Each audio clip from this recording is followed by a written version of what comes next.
Magandang umaga po sa inyong lahat. Isama po natin sa ating mga panalangin sa misang ito ang mga sumusunod.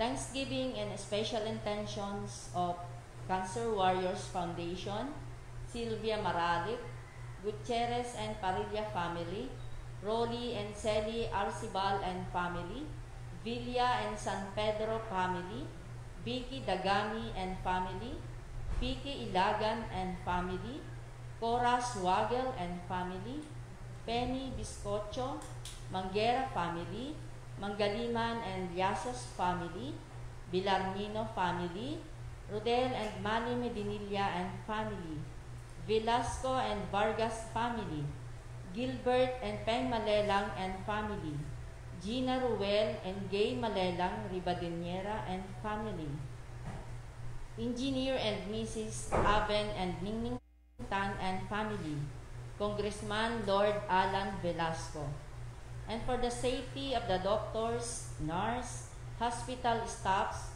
military, government officials, volunteers, priests, and laypersons all over the world. Birthday blessing for Lori Oy, Ram Reyes, Valerie Joy Dilay, Karen Venape, Sebastian Eric Co, Terry Regalia, Queenie Bernabe, Aldrin Arroyo, and Rosa Berisa Resuelo. And for prayer healing for Dennis Simania, Rosemary Olivar, John Magturo, Father Ted Calao, Maribel Isaac, John San Pedro, Joseph Wilfredo Civiliano, Monchito Quindusa, Maria Georgina Chua Reyes, Idel Saher, Teres V. Rigor, Lena Alcantara, Chopila Quindosa, and Erwin Chua Reyes. And for the eternal repose of Loretta and Luciano Gutierrez, Pedro Malabanan Jr., Brother Dindo Maralit FSC, and Lolita Handusay.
Sa ngalan ng Ama at ng Anak at ng Espiritu Santo, ang pagpapala ng ating Panginoong Kristo, ang pag-ibig ng Diyos Ama, at ang pakipagkaisa ng Espiritu Santo, naway sumayin lahat.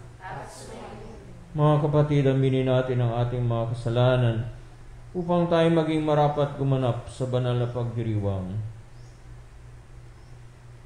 Inaamin ko sa makapangyarihang Diyos at sa inyo mga kapatid, na lubha ako nagkasala sa isip, salita at sa gawa at sa aking pagkukulang, kaya sinasawa ko sa mahal na Birhen Maria, sa lahat ng mga anghel at mga banal, at sa inyo mga kapatid na ako'y panalangin sa Panginoong ating Diyos. Kawaan tayo ng makapangyarihang Diyos, patawarin tayo sa ating mga kasalanan, at patnubayan tayo sa buhay na walang hanggan.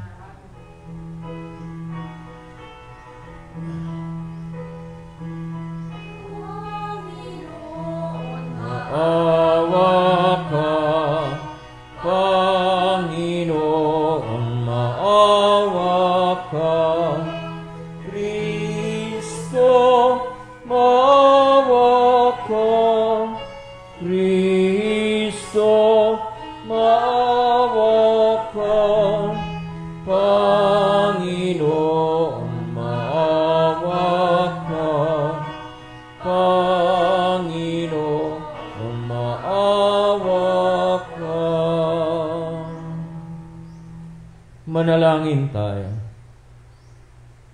Ama naming makapangyarihan, buong galak naming pinararangalan ang alaala ni Santa Escolastica, ang pagtingin namin sa kanya bilang huwaran sa katapatan ay magbunga nawa ng aming pagkakaroon ng maasahang pag-ibig sa aming paglilingkod sa iyo at sa pamuhay sa walang maliw na kagalakan sa pamamagitan ni Jesucristo kasama ng Espiritu Santo magpa sa walang hanggan.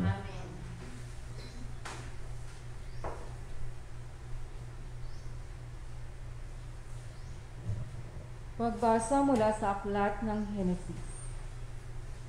Nang likhain ng Panginoon ang lupa at lahat ng bagay sa langit, wala pang anumang halaman o pananim sa lupa, sapagkat wala pang ulan noon at wala pa rin magsasaka.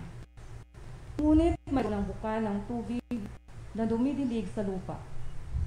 Nilikha ng Diyos ang tao mula sa lubok. Hiningahan sa ilong at nagkaroon ng buhay.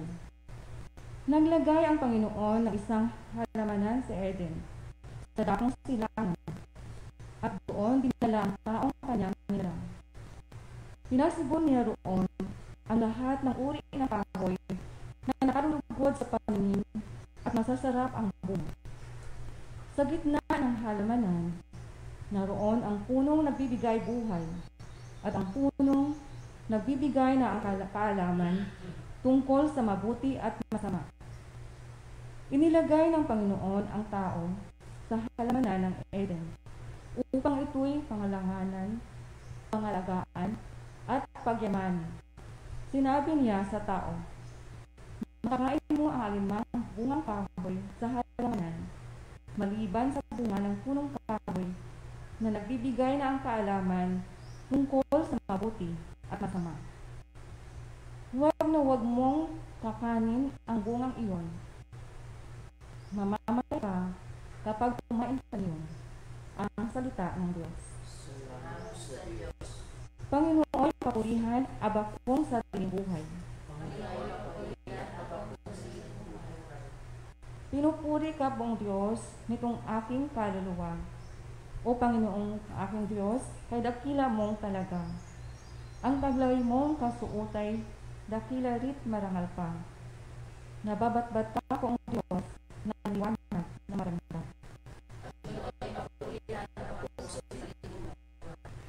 Lahat sila'y umaasa, sa iyo ay nag-aabang. Umaasa sa pagkain ng kanilang kailangan. Ang anumang kaloob mo ay kanilang tinatanggap.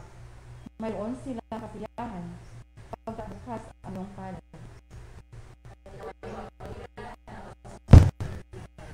Natatakot makamatay kung ituloy mo ang hininga.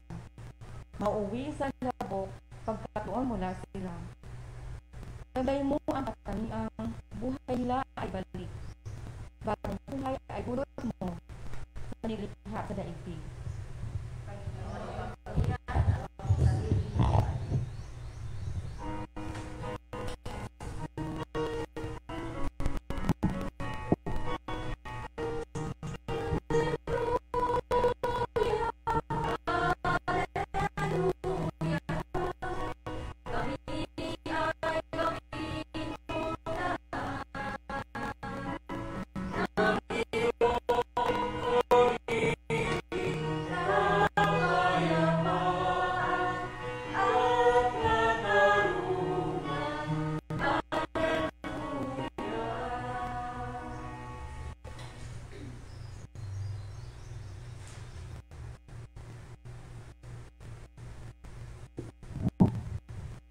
Sumainyo ang Panginoon. Ang mabuting balita ng Panginoon ay yung kay San Marcos.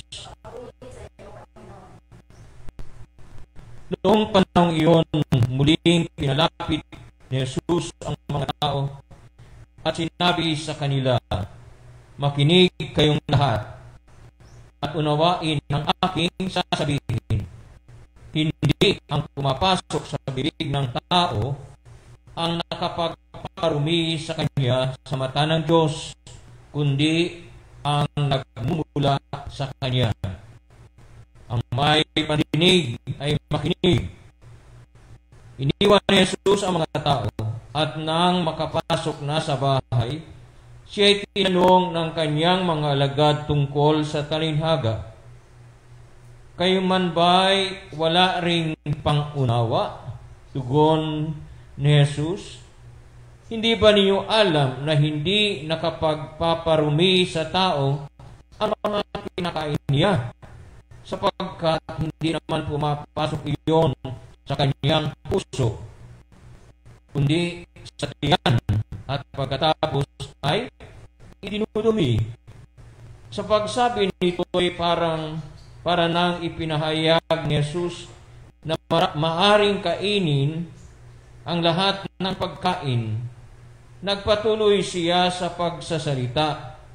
Ang lumalabas mula sa tao ang nagpaparumi sa kanya sa mata ng Diyos, sapagkat sa loob, sa puso ng tao, nagmumula ang masamang isipang naguudyok sa kanya na makiapid, magnakaw, pumatay, mangalunya, mag-imbot, at gumawa ng lahat ng kabuktutan tulad ng pagdaraya, kahalayan, pagkainggi, paninirang puri, kapalaluan at kahangalan.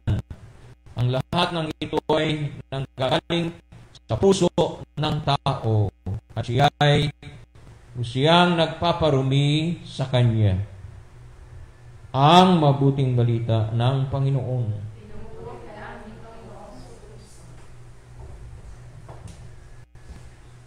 Sinasabi ng doktor sa atin na talagaan ang ating puso, sapagkat kung hindi natin pangangalagaan ito ang makapapatay rin sa atin. Gayon din ang sinasabi ng ating mahal na Panginoon na ating ingatan ang ating mga puso, sapagkat nasabi niya mula sa puso yung lumalabas sa atin, mula sa puso ang nagpaparumi sa atin at hindi yung ating pinipig. Kaya nga't ang payo ng ating mahal na Panginoon ay dapat nating pakinggan. Kaya sinabi niya, ang may tenga ay makinig, pero ang pakikinig ay hindi lamang yung mapakinggan yung salita, na kailangan na mula sa pandinig ay mapakinggan at mapaglumi hanggang sa dumating sa kung ano ang tunay na halaga nito sa ating mga puso. Malinaw ang pinagagawa sa atin ng Panginoon. Ingatan ang ating puso, sapagkat dito nagmumula ang masama, at napakinggan naman natin na sa puso ng tao nagmumula ang masamang isipang nag-uudyok sa kanya ang magawa ng kasamaan. Isa niya yung masamang maaring magmula sa puso. Pero paano nga natin mapangangalagaan ng ating puso? Gaya ng sinasabi ng ating mahal na Panginoon, una ay avoid sin. Iwasan ang pagkakasala.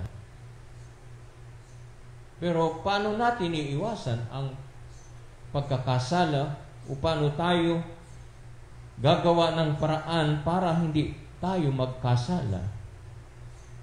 Tatlong bagay ang maaari nating masabi, batay na rin sa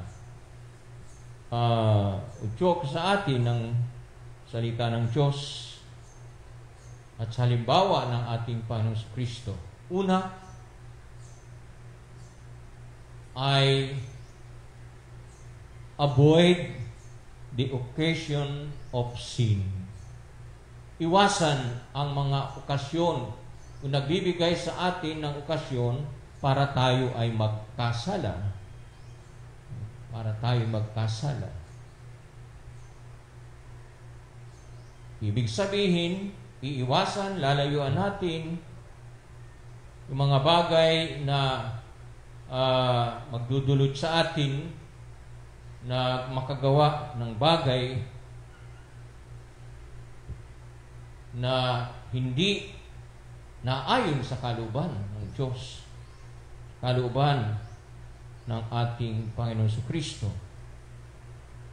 Iiwasan ang anuman at sinuman na nagbibigay sa atin ng okasyon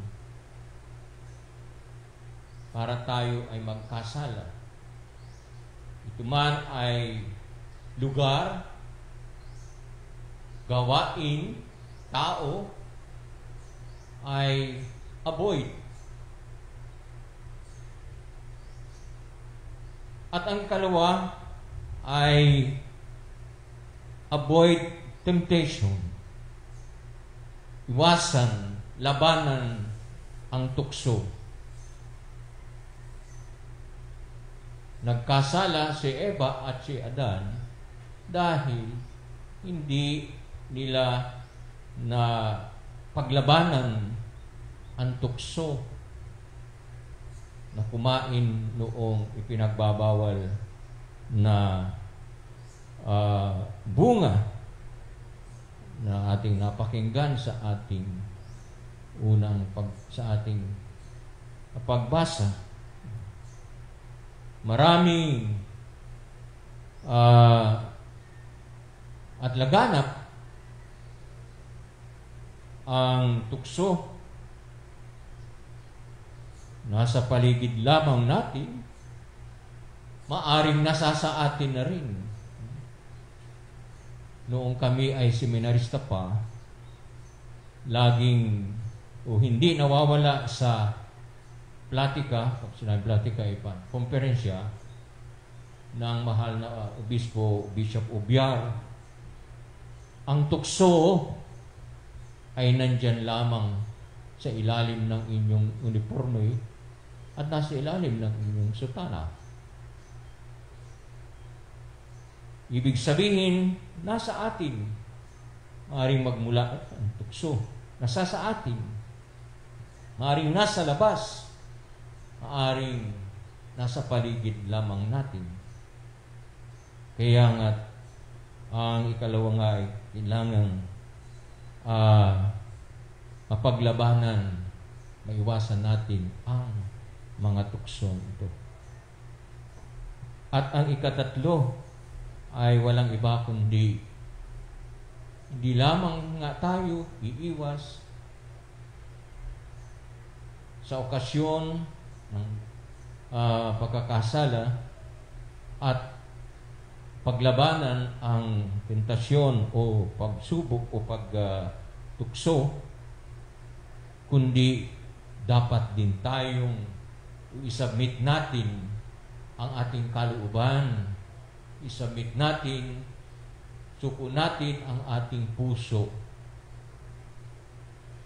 sa puso ng ating mahal na Panginoong Kristo. To submit to the will of God. Sa magitan ng ganitong bagay at pamamaraan, higit nating mapaglalabanan at may iwasan ang kasalanan. Nang sa gayon, ang ating puso ay na mananatiling katulad at napapailalim sa kalooban ng ating Diyos, ng ating Panginoong Jesucristo.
Dalangin kayo mga kapatid upang itong ating handog ay kalugdan ng Diyos Amang makapangyarihan.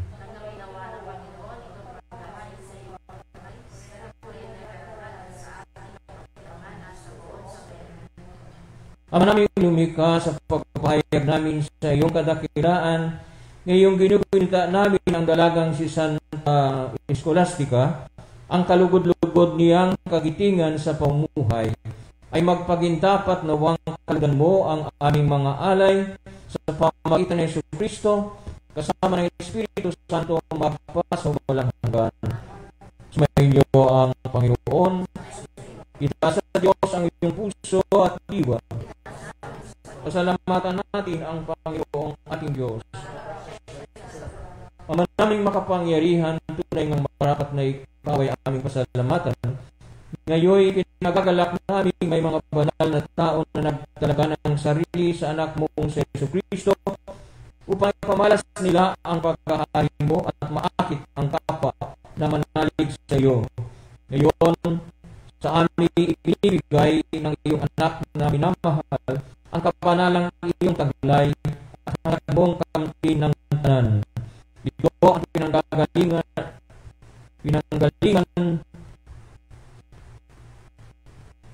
amin ngayong nililingon. Dito mo rin nais na kami makarating at umantong. Kaya kaysa ng mga anghel na nagsisiyawit ng papuri sa iyo, nang walang humpay sa kalangitan kami nagbubunyi sa iyong kadakilaan.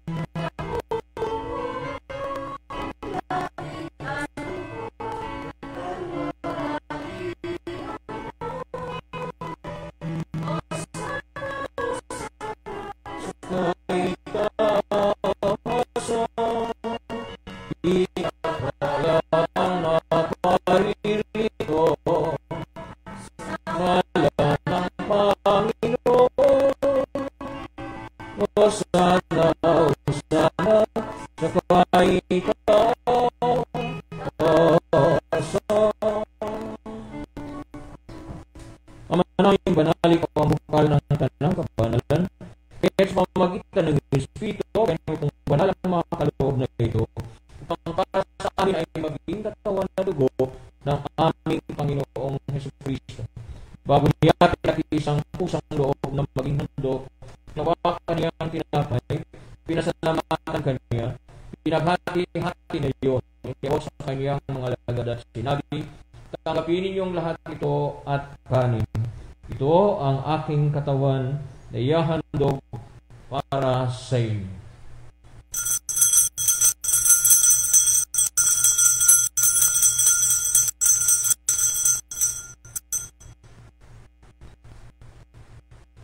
Gayun din naman nung matapos ang hapunan, hinawakan niya ang kalis.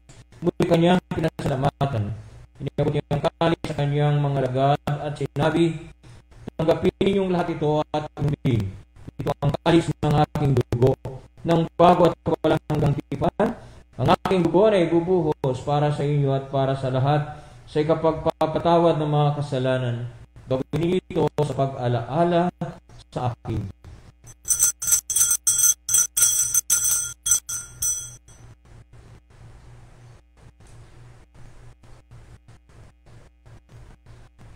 Pagpunin natin ang misteryo ng pananampalataya.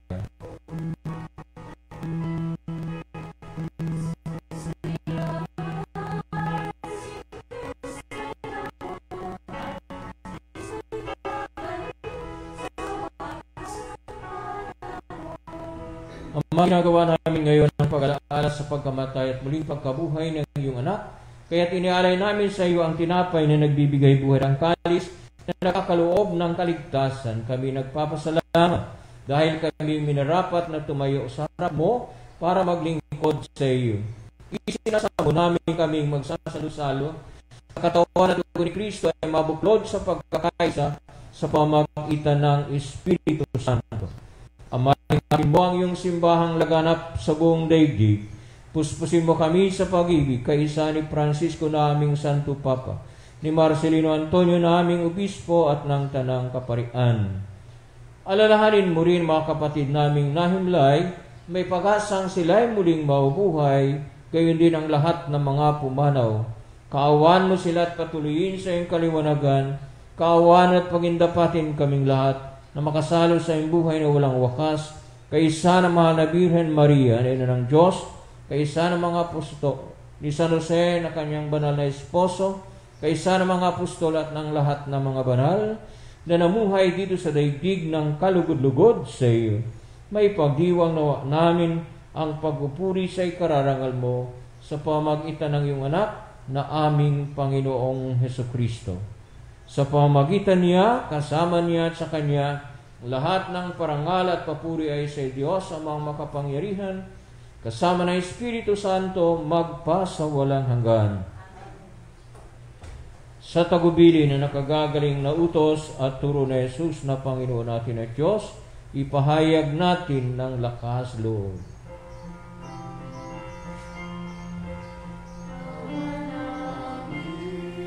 Sumasalangit ko, sambahin ang ngalan mo, mapasa amin ang kaharian mo, sundin ang loob mo dito sa lupa para ng sa langit. Bigyan mo kami ngayon na aming kakanin sa araw-araw.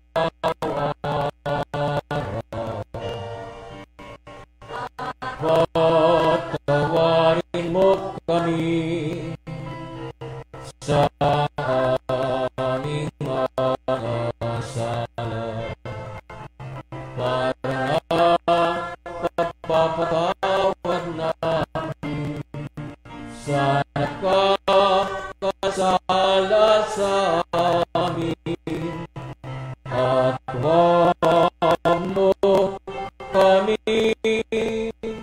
ipahintulot sa tukso, at inudya mo kami sa lahat ng masama.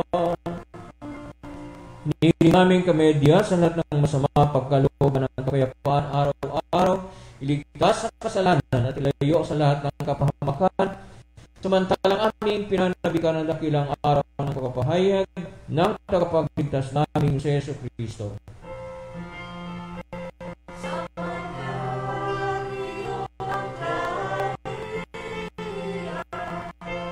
Walang kapangyarihan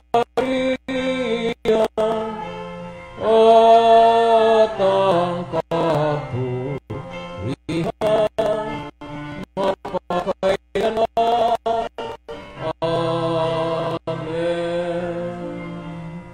Panginoon sa Kristo, sinabi mo sa iyong mga apostol, kapayapaan ang iniiwan ko sa inyo, ang aking kapayapaan ang ibinibigay ko sa inyo.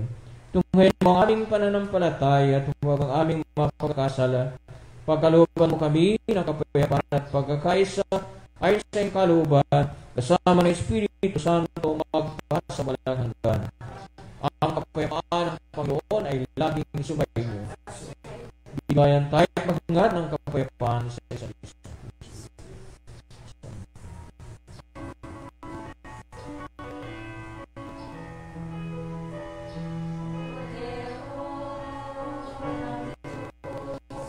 Nagalis na mga kasalanan sa libutan, maawa ka.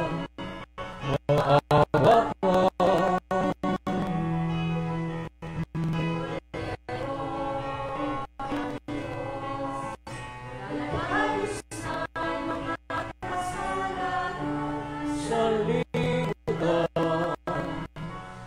maawa ka.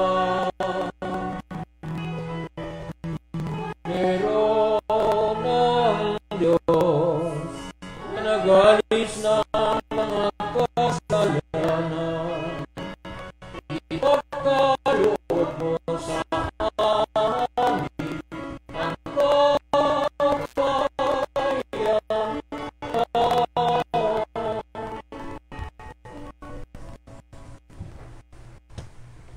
Narito ang ating Panginoon Kristo, ang Kordero ng Diyos, nagalis ng mga kasalanan ng sanlibutan. Mapapalad tayo na inaangyahan sa kanyang banal na piging.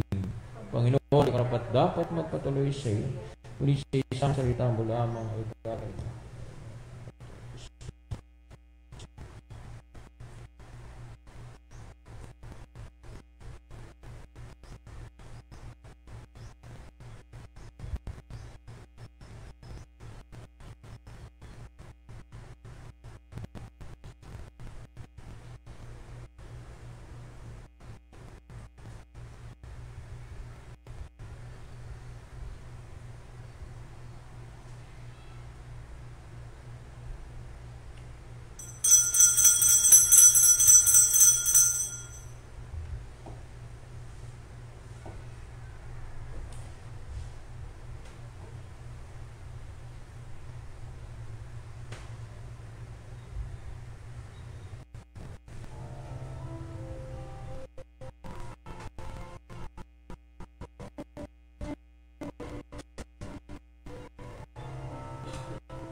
of spiritual communion. My Jesus, I believe that you are present in the most holy sacrament. I love you above all things, and I desire to receive you into my soul. Since I cannot at this moment receive you sacramentally, come at least spiritually into my heart. I embrace you